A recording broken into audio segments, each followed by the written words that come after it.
ಒಂದೇ ವೇದಿಕೆಯಲ್ಲಿ ಸಿದ್ದರಾಮಣ್ಣ ಮದಕರಿ ರಾಮುಲು.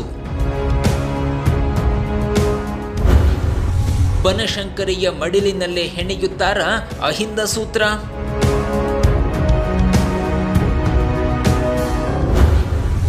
ಎಸ್ಟಿ ಸೇರೋಕೆ ಮುನ್ನವೇ ಏನಿದು ಸಿದ್ದು ರಾಮುಲು ಸಭೆ. ಸತೀಶ್, ರಮೇಶ್, ರಾಮುಲು ಜೊತೆ ಸಿದ್ದು ಸೀಕ್ರೆಟ್ ಗೇಮ್.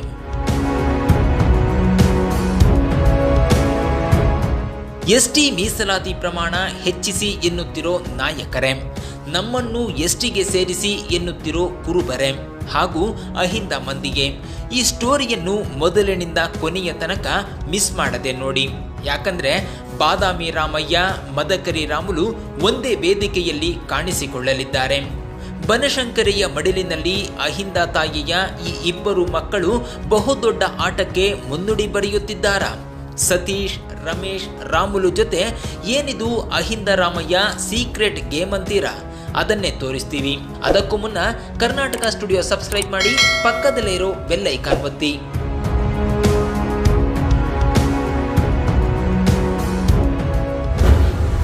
ಇಡೀ ಅಹಿಂದ ಸಮುದಾಯಕ್ಕೆ ಸಕ್ಕರೆ ಹಂಚುತ್ತಿದೆ ಶುಕ್ರವಾರ. ಇದೇ ಫೆಬ್ರವರಿ 12ಕ್ಕೆ ಮಾಜಿ ಸಿಎಂ ಸಿದ್ದರಾಮಯ್ಯ ಮತ್ತು ಸಚಿವ ಬಿ ಶ್ರೀರಾಮುಲು ಹೈ ವೋಲ್ಟೇಜ್ ಕ್ಷೇತ್ರ ಬಾದಾಮಿಯಲ್ಲಿ ಮತ್ತೆ ಮುಖಾಮುಖಿ ಆಗಲಿದ್ದಾರೆ. ಬಾದಾಮಿ ಕ್ಷೇತ್ರದ ಅಭಿವೃದ್ಧಿ ಕಾರ್ಯಗಳ ಚಾಲನೆಗೆ ಸಚಿವತ್ರಯರನ್ನು ಸಿದ್ದರಾಮಯ್ಯ ಸ್ವಕ್ಷೇತ್ರಕ್ಕೆ ಆಹ್ವಾನಿಸಿದ್ದು, ಅದರಲ್ಲೂ ಬಾದಾಮಿ ಕ್ಷೇತ್ರದಲ್ಲಿ ಎದುರಾಳಿಯಾಗಿದ್ದ ಸಚಿವ ಶ್ರೀರಾಮುಲು ಅವರನ್ನ ಕರೆಸುತ್ತಿರುವುದು ತೀವ್ರ ಕುತೂಹಲಕ್ಕೆ ಕಾರಣವಾಗಿದೆ. ನಾಳೆಯಿಂದ ವಿಪಕ್ಷ ನಾಯಕ ಸಿದ್ದರಾಮಯ್ಯ ಬಾದಾಮಿ ಕ್ಷೇತ್ರದ ಪ್ರವಾಸ ಕೈಗೊಳ್ಳಲಿದ್ದಾರೆ. ಇಂದು ಸಂಜೆ ಬೆಂಗಳೂರಿನಿಂದ ವಿಮಾನ ಮೂಲಕ ಹುಬ್ಬಳ್ಳಿಗೆ ಆಗಮಿಸಿ ವಾಸ್ತವ್ಯ ಹೂಡಲಿದ್ದಾರೆ.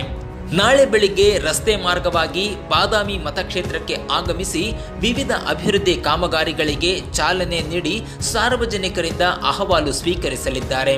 ಮೇಲ್ನೋಟಕ್ಕೆ ಇದು ಅಭಿವೃದ್ಧಿ ಕಾರ್ಯಕ್ರಮಗಳ ಉದ್ಘಾಟನೆಗೆ ವೇದಿಕೆಯಷ್ಟೇ.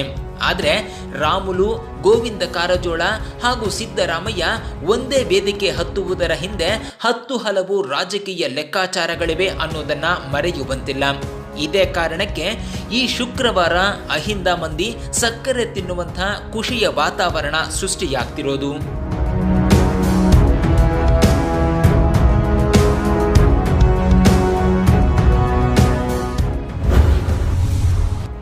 ದಮನಿತ ನಾಯಕರನ್ನೆಲ್ಲ ವಿಶ್ವಾಸಕ್ಕೆ ತೆಗೆದುಕೊಳ್ತಿದ್ದಾರ ಹುಲಿಯ.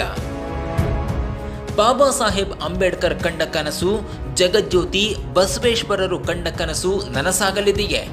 ಮೇಲ್ವರ್ಗಕ್ಕೂ ಕೆಳವರ್ಗಕ್ಕೂ ಮಧ್ಯೆ ಇದ್ದ ಹಿಂದುಳಿದ ಜನರೆಲ್ಲ ತಾವೂ ಶೂದ್ರರು ಅನ್ನೋ ಸತ್ಯ ಅರಿತುಕೊಂಡ್ರ? ಇಂಥದ್ದೊಂದು ದಿನಕ್ಕಾಗಿ ಭಾರತ ಮಾತೆ ಕಾಯುತ್ತಿದ್ದಳೆ. ಶೂದ್ರರನ್ನೆಲ್ಲ ಒಗ್ಗೂಡಿಸಿ ಮಹಾಸೇನೆ ಕಟ್ಟೋಕೆ ಸಿದ್ದರಾಮಯ್ಯನೇ ಬರಬೇಕಾಯ್ತಾ? ಹೌದು ಹೌದು, ಮೇಲ್ವರ್ಗದ ಜನ ಒಡೆದು ಆಳಿದ ಕಾರಣ ಸಮಸ್ತ ಶೂದ್ರರಲ್ಲಿ 2 ಬಣ ಸೃಷ್ಟಿಯಾಯಿತು. ಅದುವೇ ಹಿಂದುಳಿದ ಹಾಗೂ ದಲಿತ ಅನ್ನೋ ಗುಂಪುಗಳು. ಇದೇ 2 ಗುಂಪುಗಳು ಎಂದೆಂದಿಗೂ ಶೂದ್ರರೇ ಆಗಿದ್ದರು. ಹಾಗಾಗಿಯೇ ಬಾಬಾ ಸಾಹೇಬ್ ಅಂಬೇಡ್ಕರ್ ಎಸ್ಸಿಗೆ ಕೊಟ್ಟಷ್ಟೇ ಮೀಸಲಾತಿ ಪ್ರಮಾಣವನ್ನು 2A ಪ್ರವರ್ಗಕ್ಕೂ ನೀಡಿದ್ರು. ಇದೀಗ ಕುರುಬರಾದಿಯಾಗಿ 2A ನಲ್ಲಿರೋ ಎಲ್ಲರನ್ನೂ ಎಸ್ಟಿಗೆ ಸೇರಿಸಿ ಮೀಸಲು ಕ್ಷೇತ್ರಗಳ ಸಂಖ್ಯೆಯನ್ನ 108ಕ್ಕೇರಿಸೋ ಮಾಸ್ಟರ್ ಪ್ಲಾನ್ ಅನ್ನು ಸಿದ್ದರಾಮಯ್ಯ ಮಾಡ್ತಿದ್ದಾರೆ. ಇದೇ ಕಾರಣಕ್ಕೆ ದಮನಿತ ನಾಯಕರ ವಿಶ್ವಾಸ ಗಳಿಸೋ ಪ್ಲಾನ್ ಮಾಡ್ತಿದ್ದಾರೆ.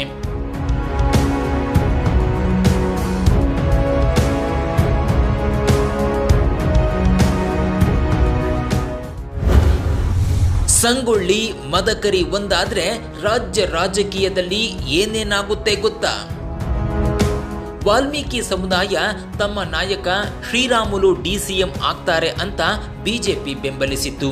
ಆದರೆ ಬಿಜೆಪಿ ಸೋತವರನ್ನೆಲ್ಲ ಡಿಸಿಎಂ ಮಾಡಿದ್ದೇ ವಿನಃ ವಾಲ್ಮೀಕಿ ಸಮುದಾಯದ ಪ್ರಬಲ ನಾಯಕ ರಾಮುಲುರನ್ನು ಉಪಮುಖ್ಯಮಂತ್ರಿ ಮಾಡಲೇ ಇಲ್ಲ. ಇದೇ ಕಾರಣಕ್ಕೆ ಮದಕರಿ ನಾಯಕ ರಾಮುಲು ಸಂಗೊಳ್ಳಿ ರಾಯಣ್ಣ ಸಿದ್ದಣ್ಣನೊಂದಿಗೆ ಕೈ ಜೋಡಿಸುವ ಲೆಕ್ಕಾಚಾರ ಹಾಕಿಕೊಂಡಿದ್ದಾರೆ. ಸಿದ್ದರಾಮಯ್ಯ ಹಾಗೂ ಶ್ರೀರಾಮುಲು ಒಂದಾದ್ರೆ ರಾಜ್ಯ ರಾಜಕೀಯದಲ್ಲಿ ಹೊಸ ಶಕೆಯೇ ಆರಂಭವಾಗುತ್ತದೆ. ಇಂಥದ್ದೇ ಸುಳಿವನ್ನ ವಾಲ್ಮೀಕಿ ಪೀಠದ ಪ್ರಸನ್ನಾನಂದ ಸ್ವಾಮೀಜಿ ನೀಡಿದ್ರ ಅನಿಸುತ್ತದೆ.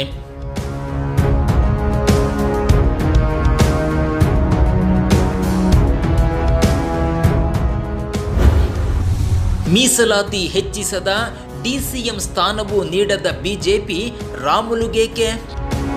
ಬಿಜೆಪಿಯಿಂದಾಗಿ ಬಿಎಸ್ವೈ ಅವರಿಂದಾಗಿ ನಿಜಕ್ಕೂ ವಾಲ್ಮೀಕಿ ಸಮುದಾಯಕ್ಕೆ ಅನ್ಯಾಯವಾಗಿದೆ. ಡಿಸಿಎಂ ಸ್ಥಾನ ನೀಡುತ್ತೇವೆ, ಮೀಸಲಾತಿ ಹೆಚ್ಚಿಸುತ್ತೇವೆ ಅಂತೆಲ್ಲ ದಮನಿತ ಸಮುದಾಯಕ್ಕೆ ನಂಬಿಸಿ ಇವತ್ತು ಶ್ರೀರಾಮುಲು ಕಿವಿಗೆ ಹೂ ಇಟ್ಟಿದ್ದಾರೆ ಮೋದಿ ಬಿಎಸ್ವೈ. ಇದೇ ಕಾರಣಕ್ಕೆ ವಾಲ್ಮೀಕಿ ಸಮುದಾಯ ರೊಚ್ಚಿಗೆದ್ದಿದೆ. ತಮ್ಮ ಸಮುದಾಯದ ಬಲಿಷ್ಠ ನಾಯಕನಿಂದಾಗಿಯೇ ಬಿಜೆಪಿ ರಾಜ್ಯದಲ್ಲಿ ಅಧಿಕಾರದ ಹೊಸ್ತಿಲು ಮುಟ್ಟೋಕೆ ಸಾಧ್ಯವಾಗಿದ್ದು. ಆದರೆ ಯಾವ ವಾಲ್ಮೀಕಿ ಸಮುದಾಯದ ಏಣಿಯಿಂದಲೇ ಬಿಜೆಪಿ ಅಧಿಕಾರಕ್ಕೆ ಏರಿತ್ತೋ ಅದೇ ಏಣಿಯನ್ನೇ ಇವತ್ತು ಒದ್ದು ರಾಮುಲು ಕೈಯಲ್ಲಿದ್ದ ಆರೋಗ್ಯ ಖಾತೆ ಕಿತ್ತುಕೊಂಡು ಅಪಮಾನ ಮಾಡಿದೆ. ಇದೇ ಕೋಪದಿಂದಾಗಿ ಶ್ರೀರಾಮುಲು ಕೊತ ಕೊತ ಕುದಿಯುತ್ತಿದ್ದಾರೆ. ಒಂದು ಕಾಲದ ಕಾಂಗ್ರೆಸ್ ಕಟ್ಟಾಳು ಆಗಿದ್ದ ರಾಮುಲು ಮತ್ತೊಮ್ಮೆ ಕೈ ಸೇರಿ ಡಿಸಿಎಂ ಸ್ಥಾನಕ್ಕಿರುವ ಲೆಕ್ಕಾಚಾರ ಹಾಕುತ್ತಿದ್ದಾರೆ. ಇದೇ ಸಂದರ್ಭವೇ ಸಿದ್ದರಾಮಯ್ಯ ರಾಮುಲು ಪರ ಧ್ವನಿ ಎತ್ತುತ್ತಿದ್ದಾರೆ. ತುಂಬಿದ ವಿಧಾನಸಭೆಯಲ್ಲಿ ಡಿಕೆ ಶಿವಕುಮಾರ್ ಅಂದೇ ಈ ಭವಿಷ್ಯ ನುಡಿದಿದ್ರು. ಬಿಜೆಪಿಗರು ನಿಮ್ಮನ್ನು ಡಿಸಿಎಂ ಮಾಡೋದಿಲ್ಲ, ನಮ್ಮತ್ತ ಬನ್ನಿ ಅಂದಿದ್ರು. ಅದೇ ಮಾತೆ ಇದೀಗ ನಿಜವಾಗುವ ಸಾಧ್ಯತೆ ಇದೆ. ಈ ಮೂಲಕ ಸಮಸ್ತ ವಾಲ್ಮೀಕಿ ಸಮುದಾಯದ ಖಡ್ಗಬಲ ಕಾಂಗ್ರೆಸ್ ಅಹಿಂದ ಬಲಕ್ಕೆ ಸೇರ್ಪಡೆಯಾಗುವ ಸಾಧ್ಯತೆಯನ್ನು ತಳ್ಳಿ ಹಾಕುವಂತಿಲ್ಲ.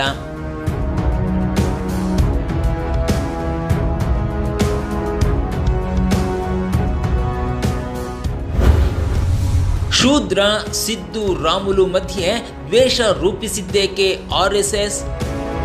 ಅಹಿಂದ ರಾಮಯ್ಯನ ವಿರುದ್ಧ ರಾಮುಲುರನ್ನು ನಿಲ್ಲಿಸಿ ಅಹಿಂದ ನಾಯಕರು ಹೊಡೆದುಕೊಂಡು ಸಾಯಿರಿ ಅಂತ ಮಾಡಿದ್ದು ಬಿಜೆಪಿಯ ಆರ್ಎಸ್ಎಸ್ ಮೆದುಳು. ಯಾಕಂದ್ರೆ ಕುರುಬರು ಹಾಗೂ ವಾಲ್ಮೀಕಿ ಅನ್ನೋ ಅಹಿಂದ ಹುಲಿಗಳು ಒಂದಾಗೋದು ಆರ್ಎಸ್ಎಸ್ ಮಂದಿಗೆ ಎಂದೆಂದಿಗೂ ಇಷ್ಟವಾಗೋದಿಲ್ಲ. ಯಾಕಂದ್ರೆ ಅಹಿಂದ ಮಂದಿ ಒಂದಾದ್ರೆ ತಮ್ಮ ಬುಡಕ್ಕೆ ಬೆಂಕಿ ಬೀಳುತ್ತೆ ಅನ್ನೋ ಭಯವಿದೆ. ಇದೇ ಕಾರಣಕ್ಕೆ ಸಿದ್ದು ವಿರುದ್ಧ ರಾಮುಲುರನ್ನು ಕಣಕ್ಕಿಳಿಸಿತ್ತು. ಒಲ್ಲದ ಮನಸ್ಸಿನಿಂದಲೇ ಅಖಾಡಕ್ಕಿಳಿದಿದ್ದ ರಾಮುಲು ಪ್ರಾಮಾಣಿಕರಾಗಿಯೇ ಇದ್ದರು. ಸಿದ್ದರಾಮಯ್ಯ ಸಹ ಅಷ್ಟೇ ಪ್ರಾಮಾಣಿಕವಾಗಿ ಕಾದಾಡಿದ್ರು. ಮೇಲ್ವರ್ಗದ ಒಕ್ಕಲಿಗ ಹಾಗೂ ಲಿಂಗಾಯತ ನಾಯಕರೇ ಆಗಿದ್ರೆ ಹೊಂದಾಣಿಕೆ ರಾಜಕಾರಣ ಮಾಡಿಕೊಳ್ಳುತ್ತಿದ್ದರು. ಆದರೆ ಅಹಿಂದ ನಾಯಕರಿಬ್ಬರು ಥೇಟ್ ಕರ್ಣನಂತ ಮನಸ್ಥಿತಿಯಲ್ಲೇ ಶ್ರದ್ಧೆಯಿಂದ ಕಾದಾಡಿದ್ರು. ಅಹಿಂದ ಮತವರ್ಗವೂ ಸಹ ಬಿಜೆಪಿಯ ಸವರ್ಣೀಯ ಬುದ್ಧಿಯನ್ನು ಅರ್ಥ ಮಾಡಿಕೊಳ್ಳಲೇ ಇಲ್ಲ. ಕೊನೆಗೂ ಇಬ್ಬರಲ್ಲಿ ಒಬ್ಬರು ಗೆದ್ದು ಬಿಟ್ರು. ಇದೀಗ ಅಹಿಂದ ಸಮುದಾಯವು ಜಾಗೃತವಾಗಿದೆ. ವಾಲ್ಮೀಕಿ ನಾಯಕರಂತೂ ತಮ್ಮ ಹುಲಿ ರಾಮುಲಿಗೆ ಬಿಜೆಪಿ ಡಿಸಿಎಂ ಸ್ಥಾನ ಕೊಡದ ಕೋಪ ನೆತ್ತಿಗೇರಿದೆ. ಇದ್ದ ಖಾತೆಯನ್ನು ಅಸಮರ್ಥ ಅಂತ ಕಿತ್ತುಕೊಂಡ ರೋಷ ಇನ್ನೂ ರಕ್ತವನ್ನು ಕೊತ ಕೊತ ಕುದಿಯುವಂತೆ ಮಾಡುತ್ತಿದೆ. ಇದೇ ಹೊತ್ತಿಗೆ ಅಸಲಿ ಗೇಮ್ ಆರಂಭವಾಗಿರೋದು.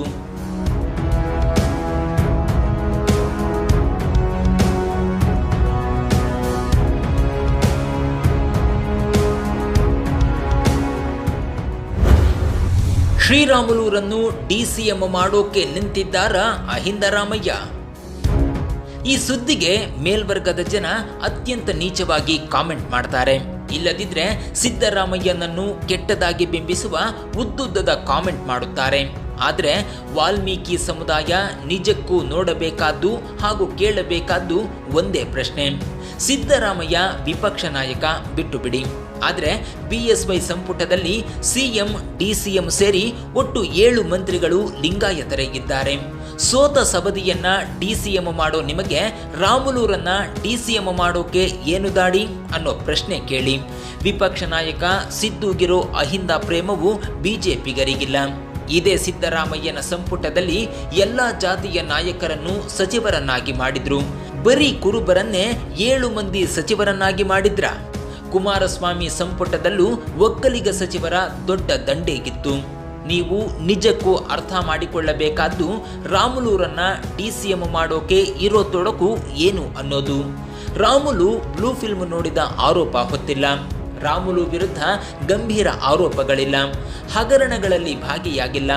ಆದಾಗ್ಯೂ ರಾಮುಲುರನ್ನ ಬಿಜೆಪಿ ಮಂದಿ ಡಿಸಿಎಂ ಮಾಡುತ್ತಿಲ್ಲ. ವಾಲ್ಮೀಕಿ ಸಮುದಾಯಕ್ಕೆ 3 ನಾಮ ಹಾಕೋ ಎಲ್ಲ ಲೆಕ್ಕಾಚಾರದಲ್ಲೇ ಬಿಜೆಪಿ ಇದೆ. ಆದರೆ ಸಿದ್ದರಾಮಯ್ಯ ಹಾಗೂ ಅವರ ಶಿಷ್ಯವೃಂದ ಎಚ್ಡಿಕೆ ಸರ್ಕಾರವನ್ನು ಕೆಡವಿ ಎಲ್ಲ ವರ್ಗದ ಜನಕ್ಕೆ ನ್ಯಾಯ ಸಲ್ಲುವ ಕೆಲಸ ಮಾಡುತ್ತಿದ್ದಾರೆ. ಇದೇ ಹಾದಿಯಲ್ಲೇ ರಾಮುಲೂರನ್ನ ಡಿಸಿಎಂ ಸ್ಥಾನದಲ್ಲಿ ಕೂರಿಸುವ ಕೆಲಸವನ್ನು ಸಿದ್ದು ಶಿಷ್ಯಪಡೆ ಮಾಡುತ್ತದೆ. ಮುಂದಿನ ರಾಜಕೀಯ ಧ್ರುವೀಕರಣಗಳಲ್ಲಿ ಇದೇ ಶಿಷ್ಯಪಡೆ ಹಾಗೂ ರಾಮುಲು ಸಹ ಸಿದ್ದು ಜೊತೆ ನಿಲ್ಲುವ ದಿನ ಬಂದೇ ಬರುತ್ತದೆ. ಎಲ್ಲ ಜನರನ್ನ ಒಟ್ಟಿಗೆ ಕರೆದುಕೊಂಡು ಹೋಗುವ ಅಧಿಕಾರ ಹಂಚುವ ಗುಣ ಅಹಿಂದ ನಾಯಕರಲ್ಲಷ್ಟೇ ಇದೆ. ಸಿದ್ದು, ರಾಮುಲು, ಸಾಹುಕಾರ್ ಸೋದರರು ಹೀಗೆ ಅಹಿಂದ ನಾಯಕರು ಒಂದಾಗಬೇಕಲ್ಲವೇ? ಸೋತ ಸವದಿಯನ್ನ ಡಿಸಿಎಂ ಮಾಡೋ ಬಿಜೆಪಿಗೆ ರಾಮುಲೂರನ್ನ ಉಪಮುಖ್ಯಮಂತ್ರಿ ಮಾಡೋಕೆ ಏನು ದಾಡಿ? ವಾಲ್ಮೀಕಿ ಸಮುದಾಯ ಜಾಗೃತವಾಗಿದೆ. ಕೂತ್ರೆ ರಾಮಾಯಣ ಬರೆಯೋ ಮಂದಿ, ನಿಂತ್ರೆ ರುಂಡ ಚೆಂಡಾಡೋ ಮದಕರಿಗಳು ಅನ್ನೋದನ್ನ ಮರಿಬೇಡಿ. ಸಿದ್ದು, ರಾಮುಲು, ಸತೀಶ್, ರಮೇಶ್ರಂತ ದಮನಿತ ನಾಯಕರೆಲ್ಲ ಒಂದಾಗಿ ಮಹಾಸೇನೆ ಕಟ್ಟೋದು ಉತ್ತಮವಲ್ಲವೇ? ಎಷ್ಟು ದಿನ ಬರೀ ಲಿಂಗಾಯತ ಒಕ್ಕಲಿಗರೇ ಸಿಎಂ ಆಗಬೇಕು? ದಲಿತರು ಈ ರಾಜ್ಯದ ಚುಕ್ಕಾಣಿ ಹಿಡಿಯಬೇಕಲ್ಲವೇ? ಈ ವಿಡಿಯೋ ಬಗ್ಗೆ ನೀವೇನಂತೀರಾ? ಕಾಮೆಂಟ್ ಮಾಡಿ, ವಿಡಿಯೋ ಲೈಕ್ ಮಾಡಿ, ಶೇರ್ ಮಾಡಿ. ನೀವು ನಮ್ಮ ಚಾನಲ್ ಸಬ್ಸ್ಕ್ರೈಬ್ ಆಗದಿದ್ರೂ ಪರವಾಗಿಲ್ಲ, ಅಹಿಂದ ಮಂದಿ ಒಂದಾಗಿ ಜಾಗೃತರಾಗಿ.